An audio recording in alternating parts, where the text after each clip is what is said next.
This is a striker and a violent fan's dream. This is going to be an absolute banger.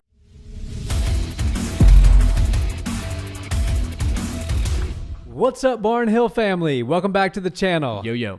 Guys, just a quick announcement. We are also on audio podcasts, so if you want to listen to the Barnhill Brothers on your car rides or just check out the audio version, Spotify, Apple Podcasts, Podbean, we're there. So we'd love to have you guys check us out there as well. So, Nick, we got a big fight that just got announced at 145. We've got Edson Barbosa versus Giga. Yeah.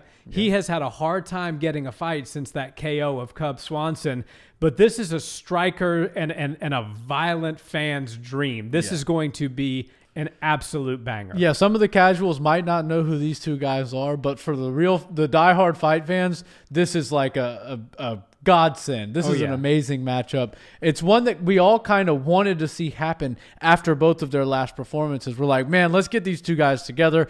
Two really exciting, fun strikers to watch that are always like bringing the pain with really everything they throw. Sometimes that actually will wind up gassing them out early in the fights, but it's worth it because whatever they give you, no matter how long or short the fight is, it's fireworks the entire time. So I see this fight being insane. You know, they're close to each other as far as the rankings. I think one's 10 and one's 9. So they're right there, and it's a perfect matchup. And everybody under them, 8 through 1, better watch out and take notice because whoever wins, if they win in incredible fashion, they're on a quick track to the title. They're getting a top 5, and the winner of this is getting a top 5, and rightfully so. I mean, honestly, I think 9 and 10 for these two guys is a bit low. I think both of them should. I think Barbosa, that split decision loss against Dan Ige, that could have easily gone his way, and he'd be on an undefeated streak at 45, 3-0.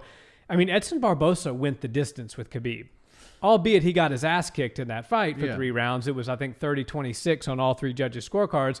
But it was not a finish. And we know some of the prolific finishes that Khabib has had. So this is a big deal for Giga. Yeah. Giga is a very decorated kickboxer, over 20 KOs, glory champion.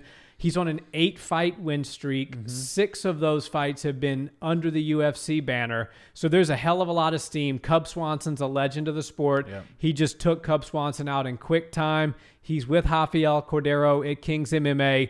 This is really the opportunity that Giga has been looking for. He's going to be in a main event setting later this summer. I believe end of August is when this fight is going to happen. But this is going to be a high-paced, high-octane.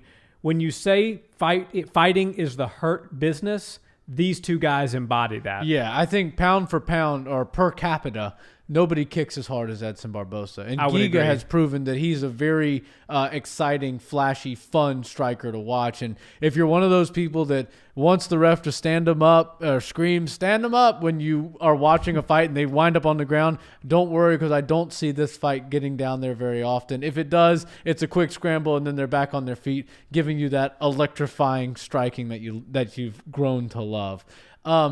Giga is an interesting guy because he really does have a long, extensive background as far as being a decorated striker and a decorated martial artist.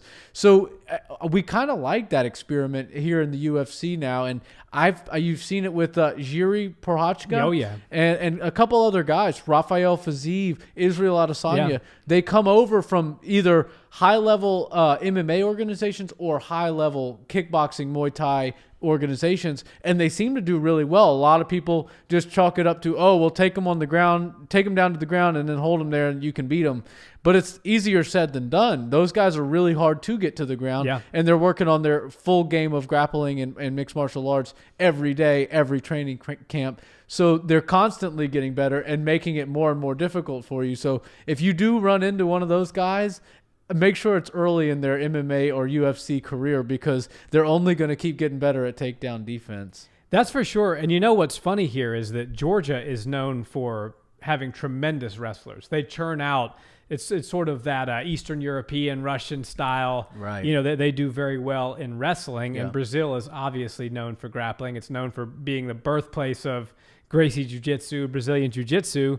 But in this case, you would think this would be a classic grappler versus grappler matchup. Yeah. In fact, it's a striker versus striker matchup. And I do think that if this goes to the ground, it might favor Barbosa, because Barbosa, while his foundation is in Muay Thai, which is probably the second most popular martial art in Brazil, he does have a brown belt under Ricardo Almeida, and he trains up there in the Northeast.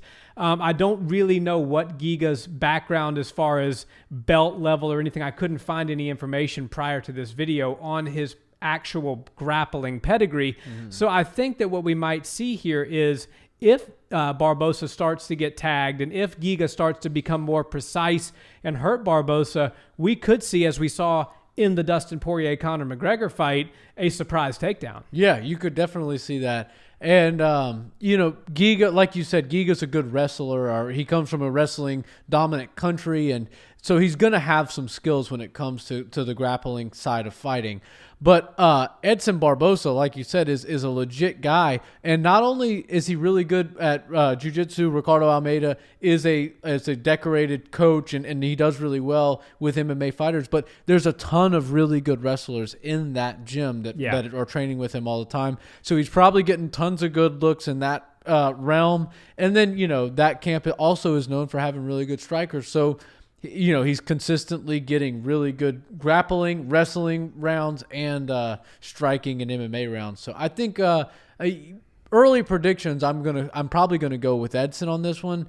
But I mean, Giga is known to really turn things up and shock the world. Yeah, I think the momentum, there's something to be said for it. I'm going to go Giga. Yeah. I think it's going to be a tough fight. I mean, I think the way that Edson put Shane Burgos down here in Houston is he just outlasted him. Every punch that Burgos landed, Barbosa hit him with one that was twice as hard and twice as painful, and then just finished. That was one of the scariest knockouts I've ever seen in my life, because it was almost a delayed reaction. I thought that Shane might actually have gotten seriously hurt in that situation. Thank God he didn't. But I see Giga being a bit sharper here, a bit more precise.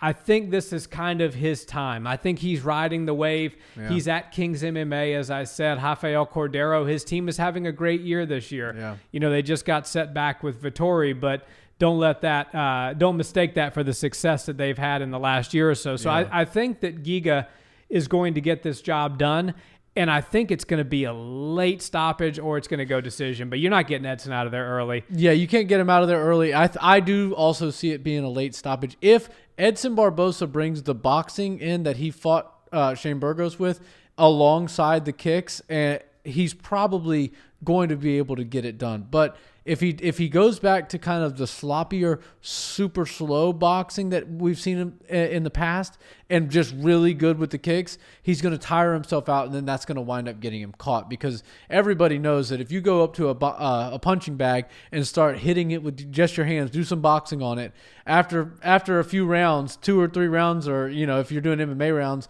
5-minute rounds, you get very tired. Now, if you go do that with a bunch of kicks as hard as you possibly can, it's going to be about you're going to need the paddles. Yeah, exactly. You're going to need about 1 round of good, and then everything else is just out the window. So I think if Edson's able to compose himself and use good hands to set up the kicks, then I see him winning. But Giga is a tough customer. For sure. Well, guys, settle the score for Nick and I. This is one of the ones where we differed. Is it going to be Giga? Is it going to be Edson? And as always, a like, comment, and subscribe to help us with the algorithm is much appreciated. Until the next one, guys, have a wonderful day. Peace.